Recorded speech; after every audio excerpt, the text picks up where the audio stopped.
What's good, everyone? Happy Sunday. This is, of course, another episode of What the Game Means to Me. Got your boy me, Jelani, host, and my co-host right here over here, Thaddeus Bell. How you doing today, man? What's good, man? Glad to be back. I'm feeling good going into today. We took a week off last week, but these last 2 weeks have been good to me, so I'm ready to talk about Sunday. Yeah, they've been good to you overall, team wise, probably betting wise as well. Yeah. And even in our little pick'ems, we'll get to that later. I'm falling behind very quickly, but like Thad said, it's another great day. Had some great football yesterday. College football, obviously, we're gonna hit on NFL today. Got a game going on right now that we're both keeping an eye on, and then of course, got to talk about our teams, and then just the games of the weeks and everything this week. Of course, we'll hit on week 3 real quick. We got to show some love to some of our guys from our personal teams, but after that, we're gonna get into it. But let the tape roll.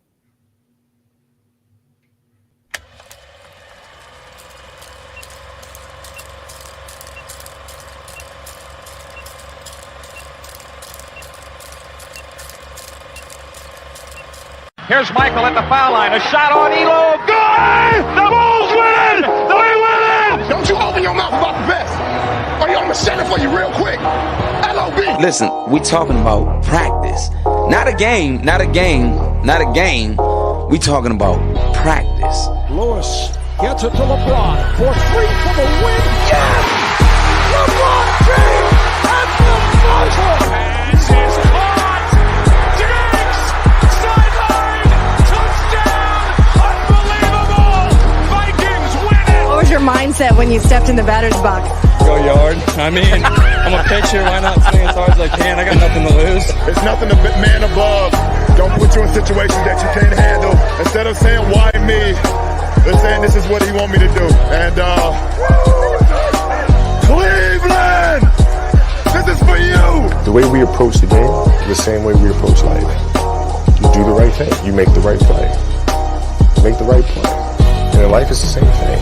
What do you feel in your heart is the right thing to do? And you do that.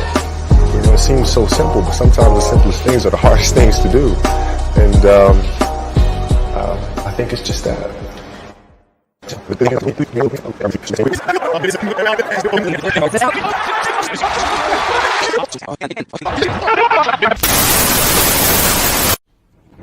Welcome to What? The game. Me, To me, All right, and we're back. Like I said, we'll hit on week 3 real quick. Just because, like I said, we got to show our guys some love. We're supposed to do the show a little early in the week, but definitely just want to hit on it real quick. Real quick, just week 3 thoughts. Anything that stood out, any biggest winners, biggest losers, surprise, reactions, just overall how it was good to you. Anything that you had in mind. It was an interesting week overall. I would say shout out to my team for showing up. Obviously, we had a big win on the road against a top-tier AFC team. Not a lot of teams surprised me, though. I say the Eagles were dominant, who we play in week 4. What I took away from the ugly Sunday night game is that the 49ers have a top 5 defense for sure. Yeah. If Russ can, go back to his backyard style, which he may have to have more success, I think Denver will be fine. But San Francisco has a top 5 defense. The Dolphins and Bills, man, as so far after week 3, they lost in week 4, obviously, but after week 3, I'd say that the Dolphins were as advertised. I think, even though they should have lost the game, I felt like Buffalo was the better team, but the Dolphins are going to be no slouch on the offense and defensive side of the ball. And biggest loser, I'd say the Cardinals so far. Like they had a bad week 1, week 2 they pulled out a tough W, but going into week 3 against a divisional foe, even though the Rams have their number, I expected them to bounce back because this is the worst they're going to get the Rams at, and then they kind of laid an egg offensively. So just interested. A lot of interesting things happened on week 3 and on the week 4 with a lot of big storylines. For sure. Like you said, so week 3, like you said, it didn't really surprise me in any aspect. Obviously, I'm glad my team picked up a win. Shout out to Walker. My OB, well, not foe, but he's a friend and foe at times, but definitely a guy that we love over at the network. Gave my Falcons some love. That we did pick up our first win. Hopefully we'll get to 500 today. we'll probably talk about it a little bit later on in the show. Not really a surprise. Kind of expected it, but was hoping for a different outlook. I would say the Giants falling to Cooper Rush. I feel like all the hype going into the game, divisional foe, and they're at home. I feel like they should have been able to pick that up, but obviously it just didn't happen. Russ continuing to play kind of bad. Not really. It's a little bit of a surprise. You just hope by week 3 you would have been able to pick it up. But like you said, 49ers defense top 5. Maybe it'll be a little bit different today. Outside of that, Jaguars did surprise me. I don't know if I'm gonna go. I've been picking it against them these past 3 weeks. Might have to go with them again to go with them today for the first time. And then honestly, like the Lions, even though they sold the game last week, they're actually playing pretty good football. And they look pretty good. Obviously, Jamal Williams will be sidelining out for a little bit, and that's a veteran back that you would like to have, of course, in your lineup. But they don't look bad at all. They revamped that receiving core. Obviously, your boy DJ Shark's there. Armand's still balling out, continuing where he picked up from last year. And then even Josh Reynolds is doing pretty well as well. So not, like I said, a little bit of a surprise that they're just continuing to play well. Hopefully they don't fall off a cliff and to continue to be competitive in the NFC North. But outside of that, real quick, like I said, we'll blow by week 3, but we had to give our game balls out. Both of us were kind of homers this week. Obviously, I know, Dad, you can talk about why you gave it to the Jaguars, and I'll talk about why I gave it to Cordell real quick. Oh, yeah, for me, obviously coming off of week 2, like history says we own the Colts, so I wasn't too excited or happy as everybody else was about our dominant performance, even though it was very good. So going into week 3, I believe in my team, but I didn't have any crazy expectations. I was like, we've done this before, we won in dominating fashion, and then we go across to the West Coast or go on the road and get blown out, especially by a team the Chargers. Like if Herbert didn't throw that pick 6 against the Chiefs, they'd be 2-0. So going in, I didn't have much expectations. And I was in Vegas at the time, so I got to watch the game in Vegas, and I was just quite surprised. Like, I knew our defense was pretty good. You could tell there was a difference even in week 1, but to hold Justin Herbert to 10 points, even though he was hurt. But I'm not really buying the hurt stuff because this man rolled out the pocket on 3rd and 10 and threw like a bomb 60 yards across his body. So he was hurt, but it wasn't stopping him from making those type plays. So to go down to LA against the top 4 AFC team and to hold them to 10 points and to completely dominate them, like I think we punted the ball 1 time the entire game.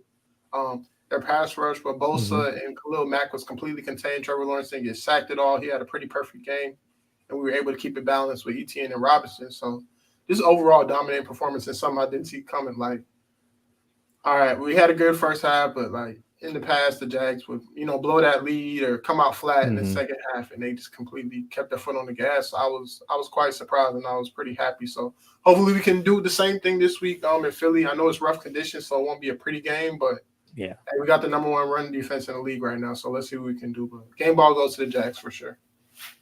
For sure. I like it. Like you said, 38-10, definitely not a slouch win. Like I said, dominant performance overall. For me, I just gave it to Cordell. It was obviously between him and Lamar. Lamar, obviously 4 touchdowns on the week last week, but had to give it to my boy Cordell just for, just being that cowbell running back that obviously nobody expected him to be. Toted the rock 17 times for 141 yards. And I think he put up a touchdown as well. Just being that reliable veteran that we can just go to. And big reason why we probably won the game last week because our defense was kind of, not in tune like they had been maybe the first few weeks, playing kind of up to par, but, kind of took a backseat to Seattle. Like I said, big reason why we were able to win the game because knowing Arthur Smith, he's a run first guy. He needs to be able to establish something on the ground before he can do anything in the air. But overall, it was a decent offensive performance. He eventually found Kyle Pitts, put up, I think, caught like 5 for 84 yards, and then Drake London continues to play well as well. But had to give it to my guy Cordell just because, like I said, if we had no run game established, he had a few big runs. I think one of 40 and another one of like 20 something.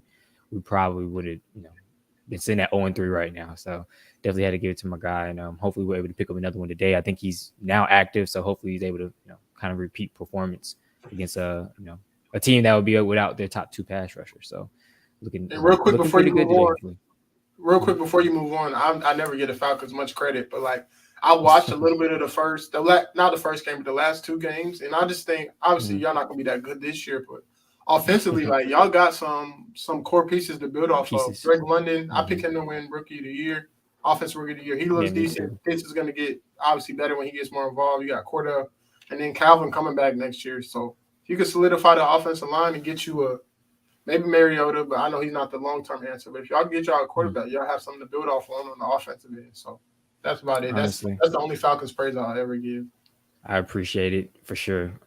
We honestly 2 less Mariota fumbles away from probably being 3-0. You probably would have to give us a little bit more props, honestly. But, it is what it is. Like I said, we'll try to even it up today. But real quick before we move on to something or nothing topics in week 3, sellers of the week. I know you got Kansas City up there. Why'd you give it to them? Yeah, obviously I'm high on Kansas City. I love them. I think they're a really good team still, but just the way that fourth quarter, man, it kind of pissed me off. I was watching the game. Obviously, I want us to have a lead in the AFC South. And the Colts are 1-1-1, so they're kind of tied with us. But, like, from Chris Jones' penalty after they had stopped him, they were going to punt the ball. They could have ran out the clock when they got the ball back. For him getting a unnecessary penalty for talking to Matt Ryan or saying something crazy to the refs after the play was over. From them trying to do a fake field goal on 4th and 10, trying to if you're going to go for it on 4th and 10, put the ball in Patrick Mahomes' hands, not your kicker or your holder.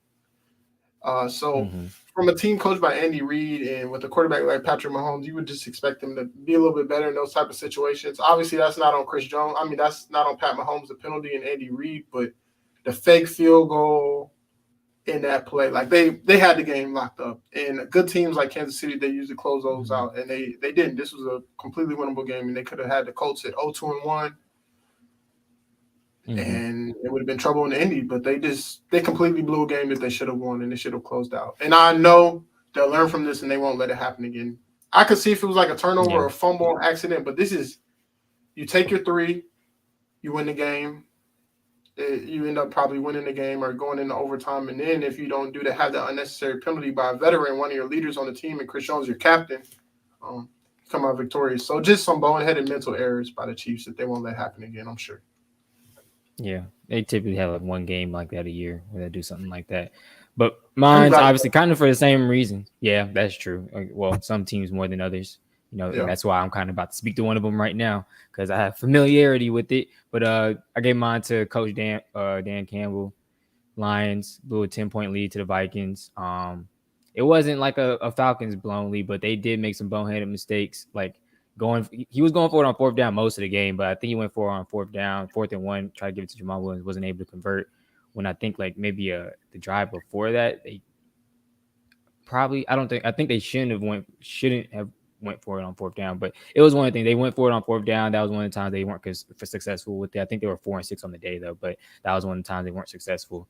Then they tried to kick a field goal, I think a 50, 54, 56-yard field goal. Yeah, right. If they would have, and if honestly, that's one of the times I think that's what I was trying to say. That's one of the times they probably should have went for it on 4th down because at least if anything, they probably could have maybe try to run the clock a little bit, but they end up kicking the field goal, put them at half, put them the Vikings at half way, and then eventually they went down to score the go ahead game winning touchdown. So just a lot of boneheaded mistakes. Went forward on 4th down a lot. Didn't punt when they should. That's what I meant to say. They should have punted versus should have punted versus going on 4th down. And then there was another time where they should have they could have had Minnesota back deep, but they did something dumb and then gave them good field position again to score 14 unanswered points. So just a lot of rookie mistakes. Obviously he's a second-year guy, but just something that shouldn't happen. Yeah, really just to chime in on that real quick, I agree with you 100%. Like, all right, unless you got – even if you have Justin Tucker, like a 58-yard field goal is risky when you're only up by 3? 3, yeah. So like a 58-yard field goal, you missed that. Like that. A 58-yard field goal like that, you miss that, and you get I'd say you get the ball. They get the ball pretty much at midfield. So, like, I agree with you 100%. There was, 2 minutes. I can't remember exactly. I remember the scenario you're talking about. It was 2 minutes, 3 minutes max. If you punt the ball, pin them inside the 10 or 15, they have to go 85 yards. And they haven't been able to – they could drive the ball, but they hadn't been doing it successfully all game. So, I agree with you. And that's a tough call by the coach. Like, you make that kick. you're a hero kind of in a way. They're feeling good, but if you're missing to go down and score, people are blaming you. So it was a tough one, but I agree with punting the ball and playing defense. Your defense been playing solid all day. Justin Jefferson was contained all game, so I agree 100% with that. Yeah. And I see your comments, Fab. So he's saying a few things, giving a few reasons, maybe / excuses why St. Brown and Swift were hurt. Obviously that probably goes into the point that makes play calling even tougher towards the end of the game. So you got to punt the ball at that point. Not put the game in the kicker's hands, but and obviously you say they lost their safety on defense. Another reason why you probably should have punted it, because like I said, they had made a few mistakes even before that, but you punt it and make them, like you said, make Kirk drive 85 yards. It's probably going to be more difficult than 42 yards to go. So definitely something that shouldn't happen again. Hopefully they're able to learn from that, because like I said, they're playing pretty good football this year. Yeah, but it's only gonna get tougher because they're without Trey Brown, Swift, and DJ Chark today. So good luck. So it might be an L.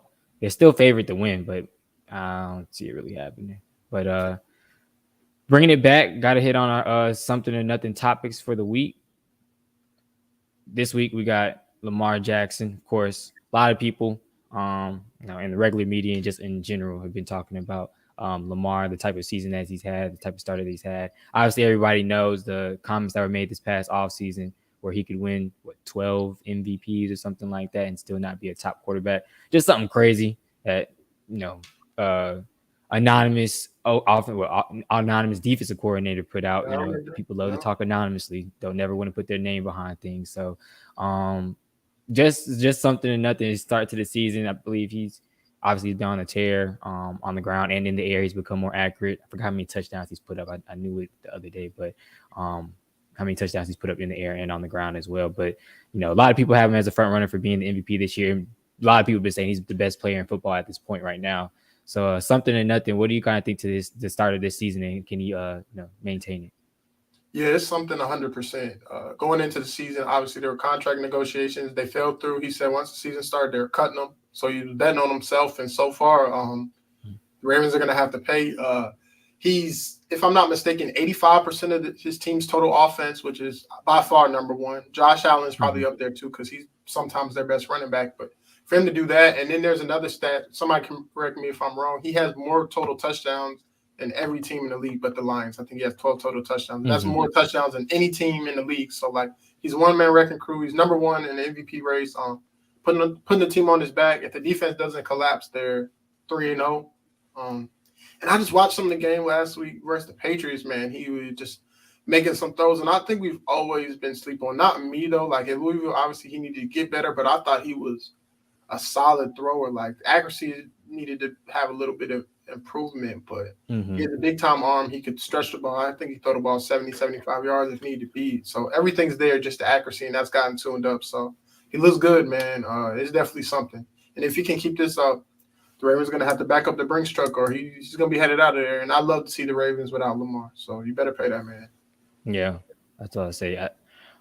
It's definitely coming. Like you said, he wasn't taking that contract extension that they kept, throwing his way, and he knew what he can do. He knows what he brings to his team, what he's brought to the team over all these years. Like I said, he's just continuing to prove it. Hopefully they they're able to figure out something by the end of the year, but I don't think it's going to happen. A lot of people have been saying, I've heard, obviously it's been Falcons Twitterverse, somehow we can get him. I think that's still very, very, very unlikely, very impossible, honestly. We just struck out, obviously, with Deshaun. That's a whole nother story. I don't even think we would have the room. I know we're under the cap now, but I don't even think we'd be even close to, cap space and being able to sign that man. So, it would be interesting to see where he goes and where he could go and who can give him, that type of contract for sure if the Ravens aren't able to do it. But like you said, one-man wrecking crew, he's just doing it all. And like I said, he's become he worked this past offseason, on his accuracy, on his throwing, on being more crisp and concise in that department and becoming a little bit more of a pocket passer in a sense, if you want to say. But, he already has all the other tools. So he's just becoming more and more dangerous as the weeks go by. Like you said, he's just becoming unstoppable. So eventually, Ravens going to have to, see the work that he's been putting in. Obviously, this is still a long season, pretty sure, they'll be in the playoffs, at least the playoff hunt. They make it. He's able to get over that hump of, playoff wins, whatever the case may be. Even without that, I think, he's earned the money so far in just these first 3 weeks. But we'll definitely see. Like I said, if we see him in a different uniform next year, I'm going to be very, very interested to see where he's going. That's just going to change the whole dynamic of, one, the NFL, AFC North, and then whatever team he does go to. Because I'm pretty sure it's not going to be, they instantly become playoff contenders, whoever he does go to. I will say that for sure. But next topic, something to nothing. Oh, but it is definitely something to me. I think he wins another MVP this year. So I don't think that's a hot take, but I think that's that's my take. Next little something to nothing topic, we got Dallas Cowboys 2-1 start. Like I said at the beginning of the season or beginning of the episode, I think the Giants definitely sold. That should have been a game that they should have won. Obviously, divisional foe. You're playing Cooper Rush. You're not really banged up. You're at home. Like, that definitely should have been a win in all accounts on my end. But they're still struggling, and being the Giants as always. But again, on the other side of things, a lot of people wrote off their season. Figured they'd be 0-3 at this point with Dak out and sideline. But Cooper Rush steps in, gets 2 wins, and looking like they could possibly get a third one today because they play the Commanders, which is not really. It's barely a football team right now in the NFL. So, what do you think? Something to nothing. Do you think this Dallas Cowboys start is sustainable? Do you think they vying for a playoff spot right now? What's their future looking like? I know I have to answer, but I'm gonna go like 50-50. I'm in the middle. It's something and nothing. All right, I'm gonna talk about a couple of things. Like, obviously after week 1, I did think they were kind of done. When Dak got hurt, Dak didn't look good regardless. But when they went into week 2, the Bengals were struggling at home, so I expected them to come out with a little fight, and they pulled that one out. In the Giants game, it's okay. Like, I just think that everybody loves the backup quarterback. Like, when the quarterback's struggling and the backup gets 1 win or he plays good, they're just ready to replace him. Like, last year, I know you remember when Tyler Huntley was playing for Lamar, they're like, oh, man, Tyler Huntley's the starter. Like, people love to overreact after a couple of games. Yeah. And Cooper Rush is kind of doing what Dak did. He's being a game manager, and he's doing it pretty well. Like, he's not turning over the ball. He's making a couple plays when needed, and he's just not losing the game for them. So I'm giving him credit. He's playing well, but I think they're just over-exaggerating a little bit. Like, they beat the Bengals. Obviously, the Bengals look a little bit better. They're 2-2 now after a slow start. But and the Giants were 2-0, but, like, was it a really respectable 2-0? Like, they played the Titans, and then who else did they beat? They beat the Panthers. Yeah. It's 50-50. I'll give them a little credit because they could easily be 0-3, and now they're sitting pretty for whenever Dak comes back. They could be 3-1, but I think people are overreacting to the 2-1 start and the Cooper Rush situation. Like, they're talking about Cooper Rush, be a starter, blah, blah, blah, this and that. Like, teams love the backup until he's their full-time starter. And then, like, say Cooper Rush is a starter next year. By week 5 or week 6, like, oh, man, we need to draft the quarterback. We suck. Cooper Rush sucks. Like, everybody just loves to overreact. So I think it's both. Like, it's something. They're playing fine, but it's nothing at the same time. So I'm not going to overreact to it. Let's see them when they play the Rams. Some quality football teams. You saw what happened when they played the Bucs, and the Bucs offense isn't even clicking. If their offense was clicking, they would have got ran off the field. So I'm in the middle. I know I'm supposed to answer, but I can't. Nah, I definitely feel that. I think it's pretty much it's something because their season isn't over and dead like a lot of people thought. They're still a lot of people are giving that division to the Eagles, but given that the NFC is a little bit weaker this year, it's a possibility that if they're able to sustain winning some football games, that they'll still be in that playoff hunt. Come towards the end of the year. When Dak is healthy and they'll be fully healthy as a team, and it's also something because the defense has been playing really, really well. They're the ones that's kind of like you said. Cooper Rush has been being a game manager, not turning over the ball, doing what he needs to do.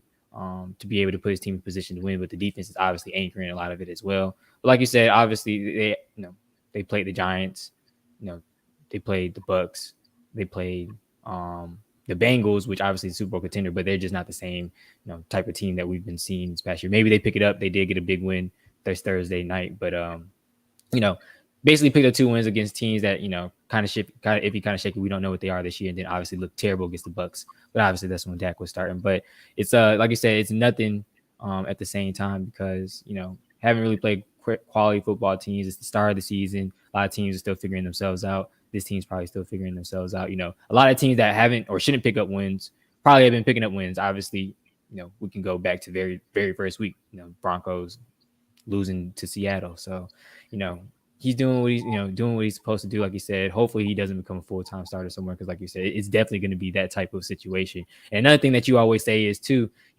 getting film and tape on guys. Like, he only started one game last year. This year, he has 2 games under his belt right now, about to be 3 in about an hour. But, eventually they're going to start to figure him out. They're going to figure out, what his weaknesses are, what he can do, how they can attack him. And it's more than likely going to be all downhill from there. Defensive coordinators are decently smart in this league sometimes. So, they'll be able to figure out his weaknesses and attack him. And, they'll be, back to looking like a mediocre football team. So that's another thing I will say, maybe, that time's coming. They may not have enough film on them. And eventually they'll figure out how they can attack them and attack that offense as a whole and, kind of figure them out. But so, like you said, I'm kind of 50-50 as well. I do think it's a little bit something only because, they're not completely out of things. Like, they could be sitting at 3-1 at the quarter of the season. That's way better than anybody thought after week 1 against the Buck performance. So they're just not out of it like everybody thought. So I was like, I go 60-40, something, nothing. But last one real quick we'll hit on before we get into week 3 thoughts or week 4 thoughts. And then our pick'ems and everything. Just Tom Brady, obviously, hasn't looked normal, hasn't looked the same. A lot of that you can say his offensive line is honestly trash. They're tore up. A lot of them are hurt, and then obviously offensive weapons wise, the whole receiver corps is just injured. Besides Mike Evans, obviously he got had a 1-game suspension, but just isn't looking like the time that we're so used to seeing. Obviously they're still at 2-1, but it hasn't been a pretty 2-1, and most of that you can probably put on the backs of the defense. So something and nothing. You think Tom still wants to play? You think he still needs to be playing? What you think about that? I think for this one is something. I'm not gonna overdo it, but it's definitely a little different. Mo mentioned on Overreaction Monday, he just kind of looks out of it. Like, doesn't look like he wants to play. I know he has some stuff going on with the family. His wife's not living with him right now, so it's probably a tough decision him coming back, and that's on his mind as well. But I think this should be his last year. But I like for him to announce it, though. Honestly, I don't want him to just retire. Like, I want him to get like the what do you call it? The retirement tour that Kobe got. Like, whatever stadium you go to, they're showing love, stuff like that, because he's the greatest to ever do it. But it's definitely something. He just looks out of it. He doesn't look as excited to play, and he's at this point in his career. Like, obviously he had a great year last year, but his last year in New England, he didn't look like a great quarterback. And that had to do something with the weapons he didn't have. And this year, with the guys being hurt, that could be a little bit of the problem. I know you got Mike Evans, but last week they tried it out there. Russell Gage, your guy, Scotty Miller, Perryman. So, like, his weapons aren't the best. And I think that's shown a little bit, but it has something to do with his attitude. And he's not completely in it. I think he's in it. He still loves the game. He's still fired up, but he's just dealing with some off the field things just affect him a little bit. And he's one of the best at that, not letting anything get in the way in football. And I think it is at this time. But I think as the year settles in, he's able to get people back. I think he'll be fine. But like, if you don't want to play, I think Tom Brady's the person that doesn't want, like, he won't play. Like, there's nothing else he has to prove to anybody. He could get eliminated in the first round this year, and nobody back now. But I just knew, like, all right, that's all I really had to say. But honestly, like, I just knew, even though he retired, the way he lost to the Rams, like, you got to play one more time. Like, one time, yeah. Crazy comeback, and then Stafford hits a couple and 2 big completions, and they walk it off on a field goal. Like, a game you could have easily won, and then potentially been in the Super Bowl again. So, yeah. So I don't know. I don't know. But it's tough. It's definitely something, though. He's acting a little strange, but I think he'll be fine. Yeah, like you said, we kind of he's announced his retirement, but you kind of had a feeling like he probably will come back. I don't know, maybe it goes to kind of what you just said, like, he's one of the best with not letting off the field stuff or everything, whether it's Twitterverse, just media, wherever, get to him. He still plays his game and he puts his head down. He does what he needs to do and he wins games. But maybe it's a little bit different this time. Like you said, family's coming in the picture, messing with his head a little bit. It's just things aren't normal at home, so it's making things not normal on the field. Obviously, weapon-wise and line-wise, everybody's hurt. But another thing it probably could be too, like, obviously the old age, but maybe he doesn't want like that retirement type tour that we give everybody, and like kind of just, I don't know. It's like he seems like the guy that would kind of want that, but at the same time, not, because it may be taken away from the goal that he wants to accomplish, everybody else wants to accomplish, which is, he wants one more Super Bowl. Obviously he's going to go down, top 2, if not 1 of all time. But maybe just, I don't know. Like I say, he's sometimes hard to read for me. Like, I feel like he will kind of want that retirement tour, but he obviously doesn't want to distract from, the main goal, main purpose. He came back to win one more because he just wants to go out on top. Right into the sunset. Like, I'm sure he would, like I say, like, I'm just sure like he would love to do, given, his totality of his career, type of personality it is. I think he, would just want to go out on top and just know, like, hey, put everything out there. I went out, my last game, I was a winner, won the Super Bowl. I'm done, over with, which is what he probably should have did when, the year prior, when they actually did do that, because, 32-9 against Kansas City, he said, going out into the sunset, like, that's the way to do it, proving everybody wrong. Like, you went to a different team, you and Gronk, did what you need to do and won the game, or, won the whole thing. So that's when I probably would have did it. But, I'm not Tom Brady. And now it's kind of like in a sticky situation where he honestly looks like he can get hurt. Like, they're pressuring him. He's been put on the ground a lot more than I've remember seeing in, past years. So, he needs to be careful for sure. And hopefully, I don't know how they can shore up that offensive line, or if they just need to rally the troops, and maybe with the offensive weapons that he's going to get back, hopefully this week and the following weeks, things will look a little bit different. But he don't look the same to me. I think it's definitely something, and it could be something within these next few weeks, because I think they're going through a pretty treacherous, after us. I think they go through a pretty heavy part of their schedule. But that's here or there. Hopefully he's able to get it right. I'm sure he will. He's Tom Brady, and they'll all figure it out at the end of the day. But real quick, it's kind of something or nothing topic. I kind of wanted to talk about a little bit about Thursday night football, but I guess I'll keep it on. Could be a something or nothing topic. Obviously, the Tua injury. Obviously, it's something that's why it's not really a topic. It's definitely something. But just your thoughts overall on it. Did you think he had a concussion the week prior, or do you kind of like think he didn't? He sustained a concussion on this, that hit versus the Bengals. That hit on the Bengals was vicious. I ain't gonna lie. I thought it should have honestly maybe been a flag, the way he kind of like excessive or unnecessary roughness or something. I know it's a tackle, but he kind of slung him crazy way, in my opinion. So I don't know. Yeah, obviously you already said it's something. It was just kind of tough to watch. First, to start off, I did think he had a concussion. Like, I just don't get. I know these doctors. I'm not a doctor. I don't know anything. I don't know 99% of what they know. But like, I played football for 16, 17 years until I was like 21. And I had one concussion, but like, I've never seen somebody like, all right, he got hit, he fell on his head, obviously. He got up stumbling, and I've never seen that from a back injury. And if it was fine, I don't think he would have been able to move. Like, the only thing, oh man, I think if he hurt his ear and it like messed up his equilibrium or something, that's the only thing that I thought that could have made him dizzy. Like, I remember, I forgot who it was. I think it was Deontay Wilder when he was boxing. His ear was bleeding and stuff, and it was messing up his balance. But other than that, like, I don't know what the doctors were seeing. I was just so confused when he was brought back into the game. He was making throws after, but like, if you have a concussion and then you play 4 days after, it's obviously not a good look. And then we saw what happened on Thursday. It was just kind of like a scary scene. Because some people like that, they get hurt like that, they're never able to play again. They can be paralyzed from the head down. So anything affecting the brain and spinal cord is tough to watch and look at. But glad he's doing well. I think I would personally like him to sit out. Like, if I was his parent, I'd want him to sit out for at least I'd say like a month, bro. At least a couple of weeks. 2 to 3 weeks. Yeah. Don't come back next week. We don't care that you had 10 days off. You need to you get some rest, bro, and get back right. Like, a couple games is not more important in your life.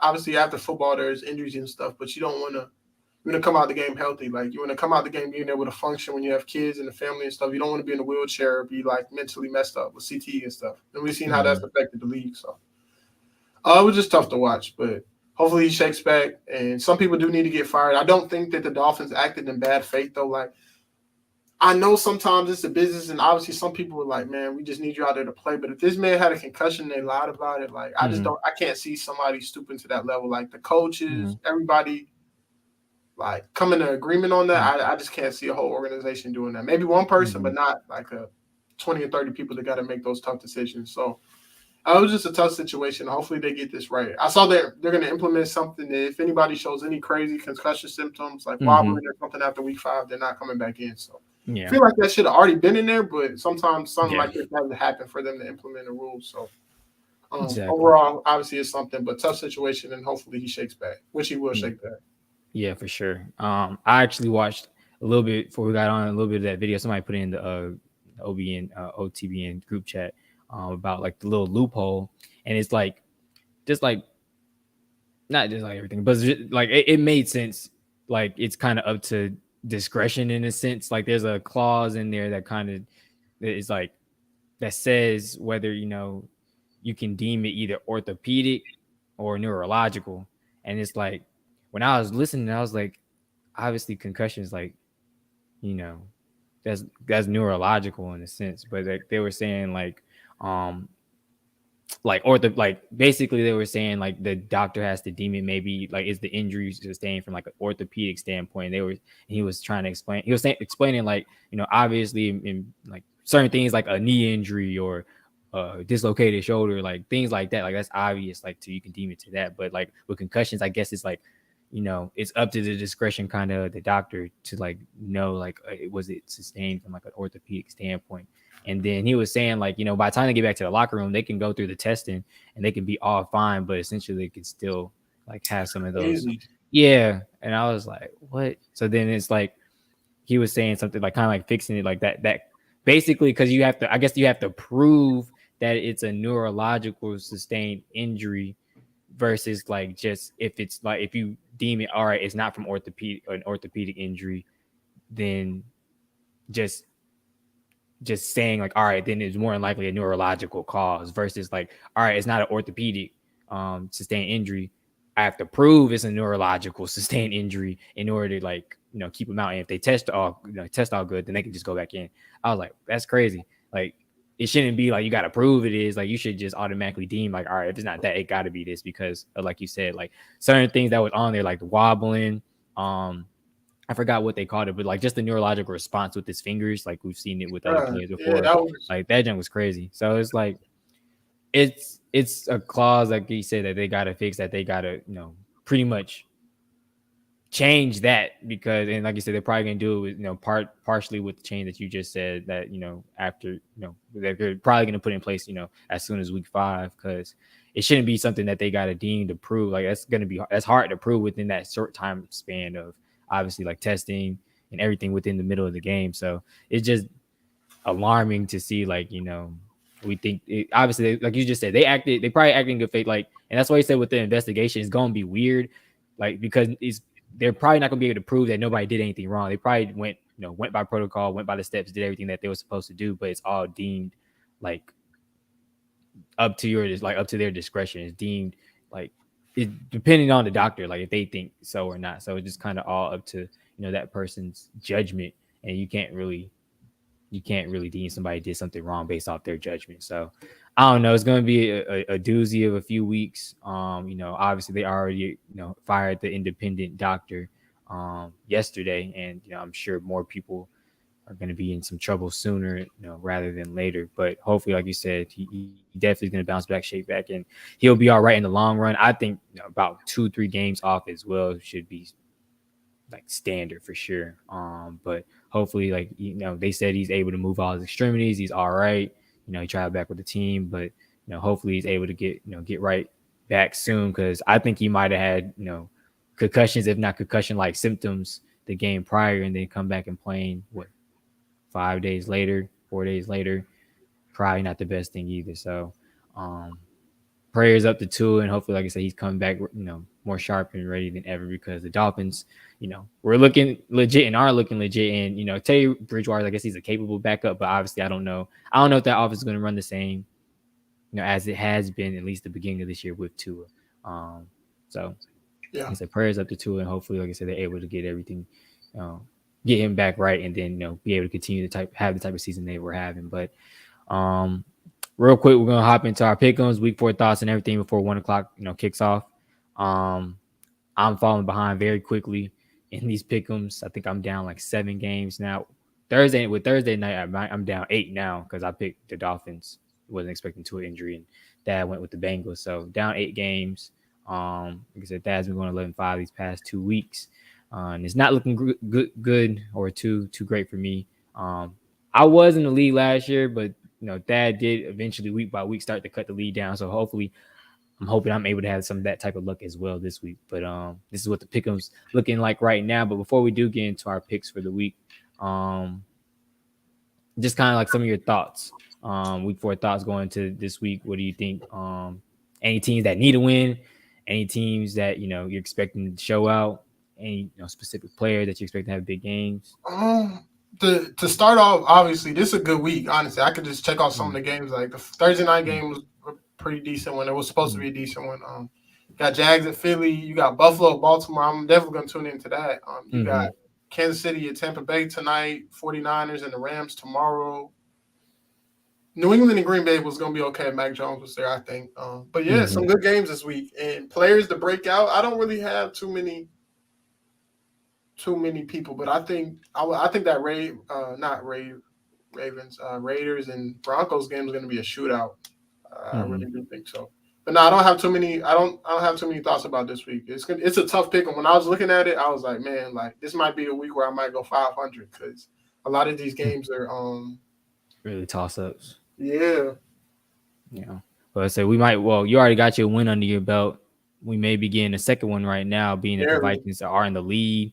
But Saints are storming back. They just threw a long pass. It's over. But before they had just tied it with a 60-yard field goal, and then Jefferson caught a bomb to get them in field goal range, so they almost lost. Yeah. Oh, okay. I must be watching way back. Oh no, I wasn't. I just looked for a second though, but no, it's pretty much. Oh, okay. I would say it's 28-25 right now from what I'm seeing, and then Dalton just threw a long pass to Olave to get him almost in field goal range. So we'll see what's about to happen. But week 4 thoughts, just hoping that my Falcons are able to get a win at home. We're never able to win games at home. The Browns obviously are without their 2 main pass rushers. Their defense isn't as they're not at full strength. Obviously if you have your 2 main pass rushers out, and then offensively, like they've been okay. Obviously they still got Nick Chubb, they got Kareem Hunt, Jacoby Brissett's back there. He's been playing pretty well this year, keeping them in games. So hopefully we're able to get to him. Just hoping that we're able to get to 500. I mean, like I said, I feel like we definitely should be 3-0. We're a few Marcus Mariota fumbles away from being 3-0, but hopefully we're able to even up at 500 today. Like you said, overall, there are some pretty good games on the schedule. Bills and Ravens, definitely. I will be checking that out outside of mine. And then our 2 headliner games, so Sunday night and Monday night as well. Teams that I think definitely Raiders have been needing to win these past few weeks. I feel like they can definitely pick it up. They should be able to pick one up against a struggling Broncos team, but nothing's promised in this league. They could easily be sitting at 0-4. And outside of that, I mean, Titans Colts, another divisional game. We'll see, I guess, what the Colts are made of. Maybe they're able to kind of not turn the season around, but like maybe pick up some steam. Like I said, got a big win last week against Kansas City.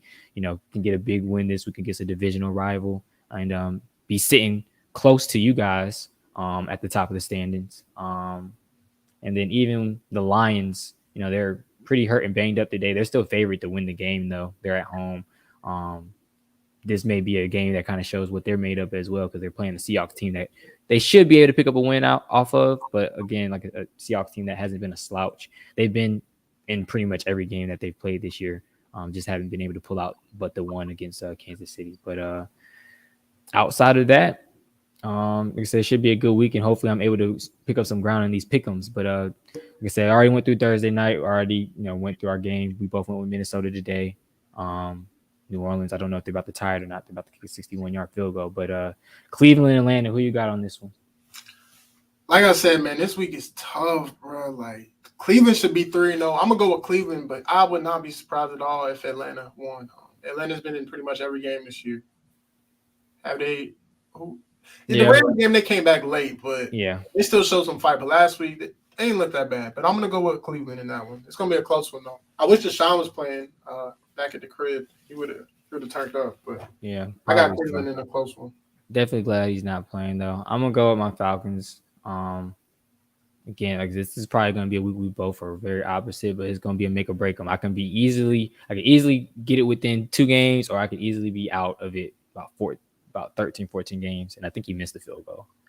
Yeah, barely. Oh, he did. Yeah, it boinked and it came off. But yeah, so we both pick up a win with the Minnesota game. But I'm going with Atlanta. Like I said, just hopefully we're able to pick up a win at home. We can never win at home because we're cursed here. So I don't know how that's going to go. But Dallas, Washington, I'm going to just go Dallas. Keep it short. Commanders. Yeah. I'm going Dallas. I'm going Dallas too. They're clicking a little bit. Last week, the Commanders allowed 9 sacks, and the Cowboys lead the league in sacks. They pressured the hell out of Daniel Jones last week, so I don't see it getting much better. I think it'll be a good game because it's a divisional game, but I'm going with the Cowboys. Yeah. Commanders are just trash. Seattle, Detroit. Again, it's tough because Detroit has so many injuries, and it's like, I don't know. But they're at home. Hopefully they're able to shake back from last week, where they should have probably won that game against the Vikings. I'm going to go with them only because they're at home, but this is going to probably be a tough and close game as well. Who you got? I'm going with Detroit as well. Jared Goff plays really good in the dome. He's really good at home ever since he's been a Detroit Lion. And the Seahawks, they're solid too. All the sorry teams are fighting this year. I will say that. Like all the teams that everybody said that we're gonna have top 5 draft picks are tanking. They're all fighting. Like there's bad teams, but they're showing fight. So yeah. I'm gonna go with Detroit. So all right, Detroit as well. We both are going with them. Tennessee, Indianapolis. Another tough one. You go first this week. I'm gonna go with. I don't know. I want to go with Indy only because my boy Matt, and I think Michael Pittman coming back kind of help that offense a little bit. Jonathan Taylor, I feel like can pick up a little bit of steam this week against a Tennessee defense that's not that great. And the defense came alive as well last week with Indianapolis. They got a little bit of some pressure on Mahomes.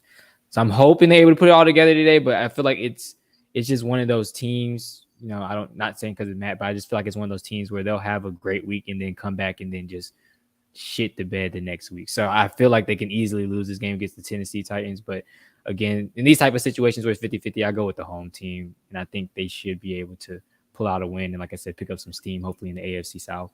I'm gonna go with Indy.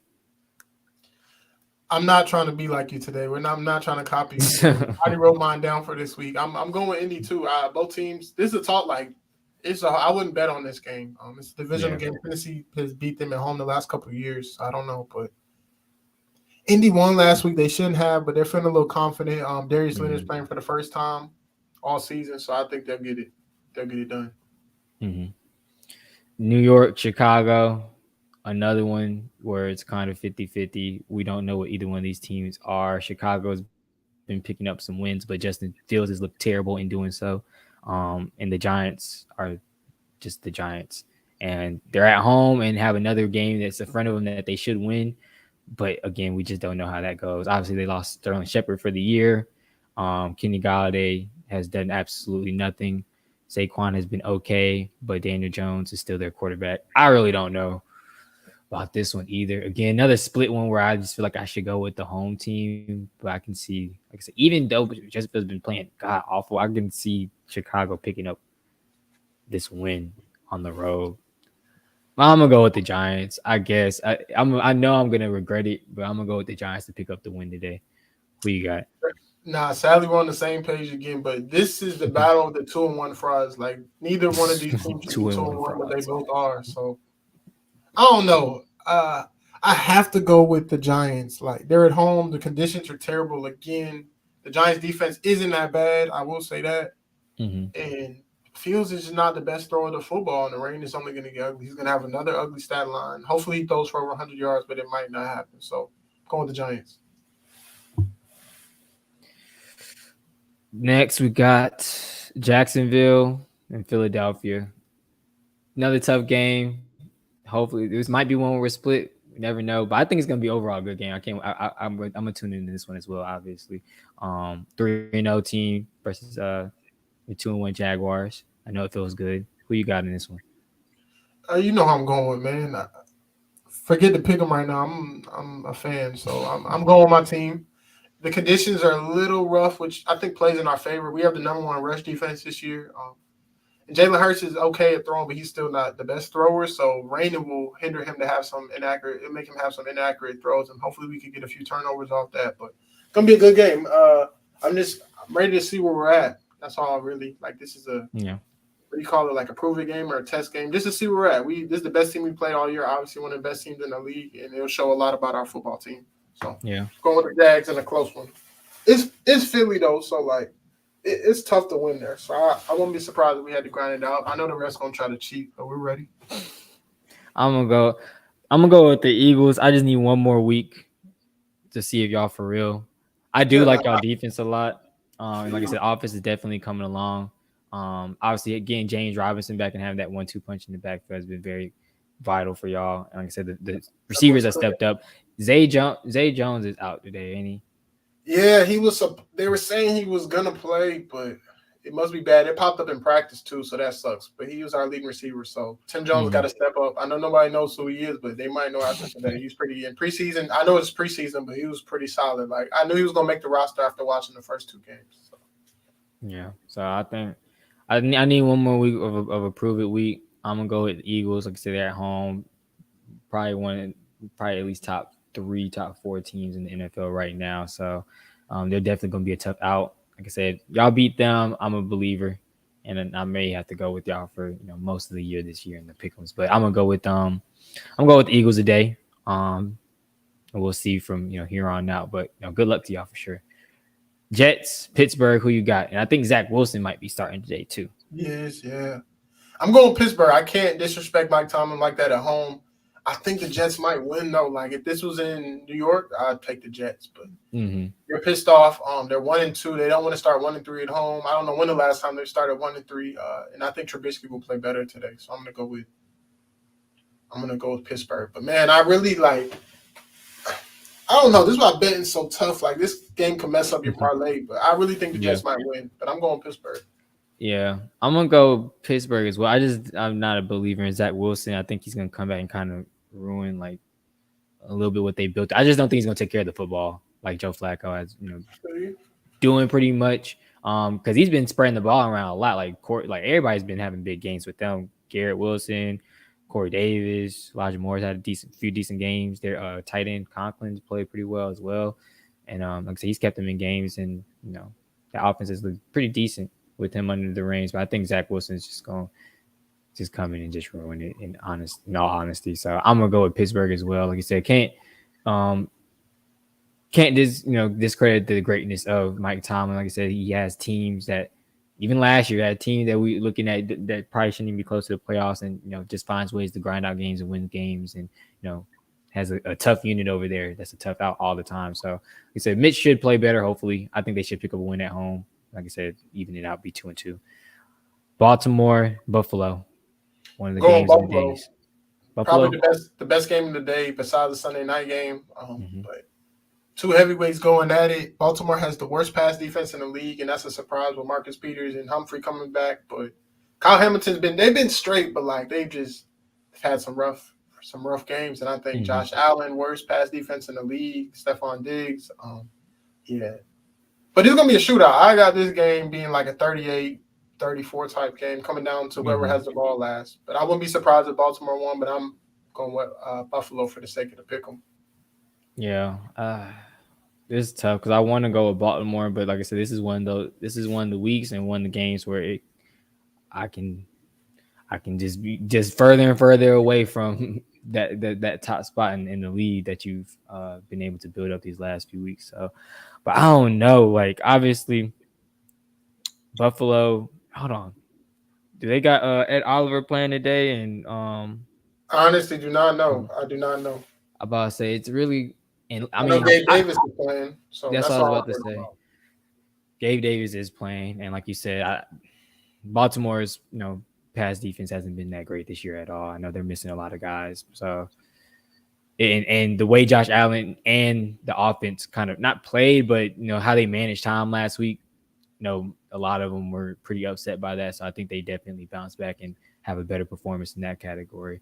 I want to go with Baltimore so bad, but I think I got to go with Buffalo just for the sake of, you said defense. It's going to be a shootout to where, like, if I had to, pick who's going to go down and get me, a quick TD. I was going to say who's going to go down and get me a bucket, but who's going to go down and get me a quick TD?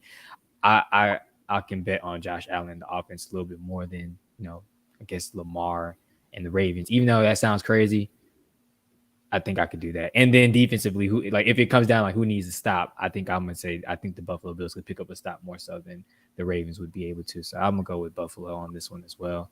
Chargers, Houston. I'm gonna go with the Chargers. I know Houston has been in pretty much every game they played this year as well. Obviously, haven't picked up a win yet, but I haven't got to see them and watch them. But like every time I'm looking at the score, like they're not getting blown out.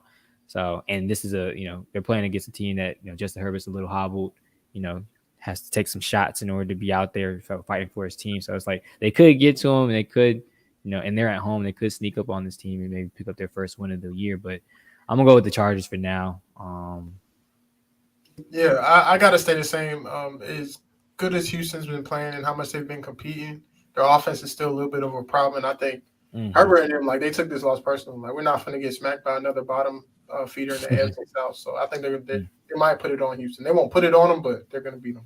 Yeah, Houston on that one as well. Then next we got Arizona and Carolina. Another kind of tough one as well. Carolina came to play last week, picked up a nice win over Division foe in the Saints, and looked pretty good doing it. Arizona team, I just don't know. I don't know what they are. Like I said, they had a great comeback win, but then I mean, they didn't get blown out, but they didn't look that good against the Rams either. So I don't know. It's so tough. Who you got? You can go first. Man, I think I want to go with the home team. This is the game where you go with the home team, but Arizona has to get on track, man. They're not a bad team. They just, I don't know. They just come out so flat sometimes. I'm going to go with Arizona getting a double on the road. I think they finally get it together because they're playing the Panthers, but I think they shake back. All right, so you're going Arizona? Yeah. All right, I'm going to go with Carolina. This is, again, it's the same thing I said, like with the Colts. This could be one of those games where they look good the week prior and then come out and just lay an egg. But like you said, they're the home team. I would think they have a little bit of a chip on their shoulder. It's a winnable game. Their defense is young and pretty good. Baker takes care of the ball and is able to spread it around.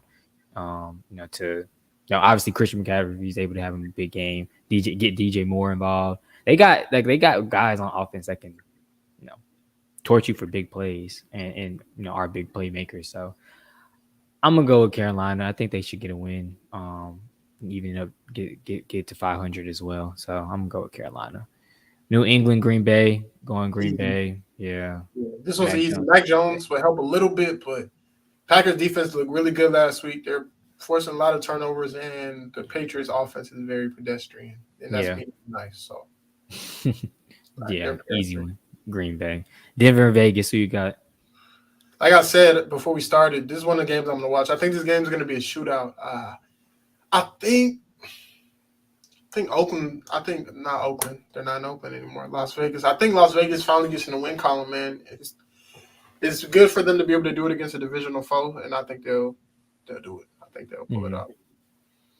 I'm gonna go with Vegas as well. You can't go 0-4. There's just no way. I don't think anybody would have, started the season said that this team, acquiring Adams and trying to shore up the defense a little bit would be sitting at 0-4. They just gotta get a win today. This is the team that gotta get a win. When I asked who gotta get a win, they're obviously gotta get a win. They're the only team that hasn't won a game in the NFL. So they just need it. And like I said, it should help that it's coming against Denver. That's also not looked good in their 3 games so far as well. Kansas City, Tampa Bay. Like I said, one of the games of the week. Who you got? Yes, sir. I'm going my boy. I think the Super Bowl rematch, they had a sour taste in their mouth from the last time, and they lost a game they weren't supposed to lose. Chiefs defense has been bad, but the Bucs offense hasn't been good. But it's going to be a test because Kansas City's offense, like we talked about this on the See You Sunday. Tampa Bay was a team that made Patrick Mahomes change how he played. They sat in the cover 2 and cover 4 and made him like nickel and dime him down the field. And he struggled beginning of last year doing that. But as the season progressed, he got way better at it. And I think that he's accustomed to doing that by now. Like this is easy for him. And I think that Kansas City's going to find a way to win. It's going to be a good game, though. But I'm going with the Chiefs in a close one. It's so tough because in these primetime type matchups, Brady does come to play. He's going to get all his weapons back today. I think Chris Godwin's supposed to suit up. Mike Evans will be back. And I think Julio Jones is going to try to play as well. So it's going to be a tough out for Kansas City's defense. But like you said, I think Patrick Mahomes, has grown and he has learned. And he's probably had this one circled. Oh yeah, this is the worst performance ever. Yeah, worst. He's had this one circled. So I don't know, but obviously the Kansas City offense looks a little bit different, from that time as well. So I don't know. Obviously I gotta make a choice. I want to go with Tampa Bay so bad because I don't want to go against that defense. I don't want to go against Tom Brady in prime time. And I think him having all his weapons back, it will be helpful. But it's just been tough to kind of, watch that offense and just watch Tom in general. In Kansas City, like you said, coming off of a loss to the Indianapolis team that they shouldn't have lost to at all. That game kind of made me mad. I don't know. Yeah. I'm not even a fan of the team, but they had that game in the bag. Right, yep, and then just sold it away. So both of these teams got something to prove, and it's going to be a battle-tested game for both of them. I know I'm going to regret this one as well, but I think I'm going to go Tampa Bay. They're at home. Hurricane just came through. It got, I don't know why. It doesn't have it at all. I'm just joking about it. It got those New Orleans Saints vibes when they came back and won the Super Bowl the next year against Indy. They got to get one for the city. They got to win one for the city. So I'm going to go with Tampa Bay. I think I'm going to regret it, though, but I'm going to go with them. Rams, San Francisco. I'm going to go with the Rams. It sounds like it's just easy to go with them, but San Fran, like you said, they have a top defense. Nick Bosa is ridiculous. Obviously, the only thing is just Jimmy taking care of the ball, making timely decisions, and then Kyle Shanahan doing what he's supposed to do as a coach, like just making better play calls. I think as well.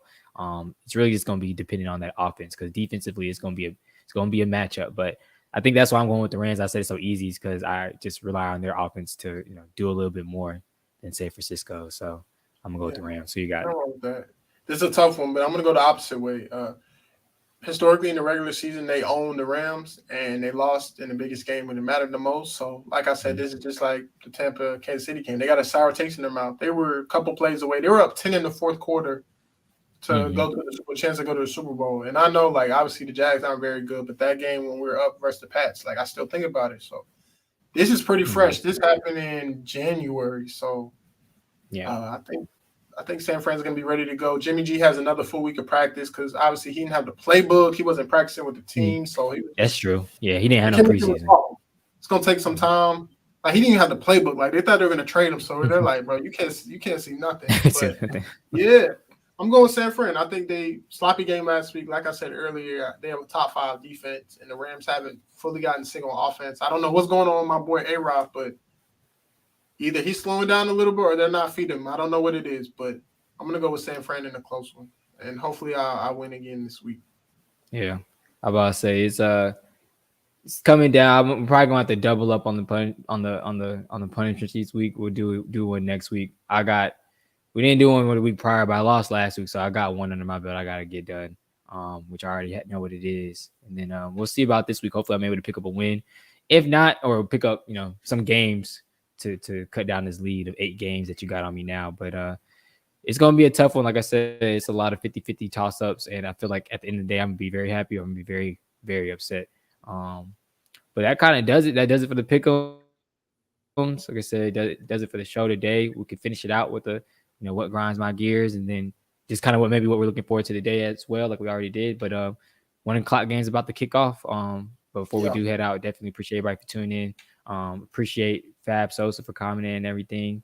And just everybody at OTBN that's been rocking with us and giving us a platform as well. Real quick too, shout out to sponsors such as Sleeves, FanDuel, BetUSA as well, or BetUS.com as well. Definitely check them out and bet with them. I believe they'll give you $1,000 sign-in bonus if you sign up with them and deposit $100. So shout out to our sponsors, shout out to everybody at OTBN, and shout out to us for getting this done today. But that real quick, just closing out the show. Something that may grind your gears, something that you're looking forward to this year. Looking forward first with the game. Just looking forward to the Lamar Jackson and Josh Allen duo, not duo, but I don't know, fight that they're about to get into. I know it's going to be a heavyweight fight between two of the top 3 MVP candidates. You could throw Jalen Hurts in there for now, but it's going to be a great game. I'm going to be watching Jags game and watching that game for sure. What grinds my gears is the love for the backup quarterback. Like, everybody loves the backup quarterback. When he comes in and completes a couple passes or wins the game, there's a quarterback controversy. And then when you see the full sample size of them, you're like, oh, that's why they're a backup. So people get so excited after a couple of games. And then when teams get film on you and they adjust, it's back to the same old. So wish people will stop overhyping the backup quarterback thing like they did last year with Tyler Huntley and this year with Cooper Rush. Because nobody's going to take Cooper Rush as their starting quarterback. They need to stop that. Like, if he wins, if he does a Dak Prescott and goes like 14-2, maybe. But I don't see that happening. So that's what I got. That's straight facts too, as well. Like you said, no one's taking Cooper Rush as a starting quarterback. It's just all recency bias. That's just what this this age is about. Recency bias. Just no facts, no looking in anything. Like, he's a backup for a reason. Like, if he was a starter caliber quarterback, he would be starting. But it kind of goes with recency bias. Kind of goes in what I was gonna say about like kind of like the social media thing. Kind of what grinds my gears. Certain things like something to be funny, something to be not. Sometimes I think like this age of I don't know if it's people or just media in general, they don't take nothing serious. So what kind of grinds my gears is just people not taking certain things serious. We got to make jokes out of everything. Like, this past week, I've seen jokes about the Tua thing. I've been seeing jokes about the Jeffrey Dahmer stuff, which me and my girl just finished watching like, the little series last night, which, interesting, very, very interesting. If you haven't checked it out, I guess you should go check it out. If you want, it's definitely not for the faint of heart, but definitely just weird stuff overall. Nobody takes nothing serious, so that just kind of grinds my gears sometimes. Like, it do be funny, it'd be a lot of jokes, a lot of laughs, but like certain things like the Tua injury, them continuing to replay it, making jokes about it, like, obviously I think all in all he will be okay, but sometimes we just got to take a second, think about things, and just just take something serious for once. I don't know, but not to end the show off on that, but that's what sometimes grind my gears. Like, come on, bro. That's a life that people talk about throwing up gang signs and stuff. I wasn't with that, but yeah, it is. Yeah. I was like, oh snap, because I didn't see it. I didn't know because I kind of missed it. I think I seen it later. I didn't see the hit because I think I was out when that came back, and I was like, why Teddy Bridgewater in? I was like, something must have happened. And then I seen the replay and seen all that, and I was like, oh yeah, that's nasty. But yeah, let's just take some stuff serious sometimes, folks. But other than that, like I said, don't want to end the day off on a sour day. What I'm looking forward to is my Falcons evening it up 2-2. Definitely looking forward to some of these heavyweight matchups today. And 1:00 it just hit, so we're about to see these games right now. But again, appreciate everybody for tuning in. Appreciate everybody for retweeting, liking, whatever the case may be, interacting. Like I said, we'll be back next week at at some time, maybe earlier in the week. Maybe tomorrow. Check out Overreaction Monday tomorrow. I'm gonna try to be on that for sure. I know Thad's been on the last few weeks, and just shout out to everybody. Appreciate y'all for tuning in, and we'll catch you guys next time. Have a good one.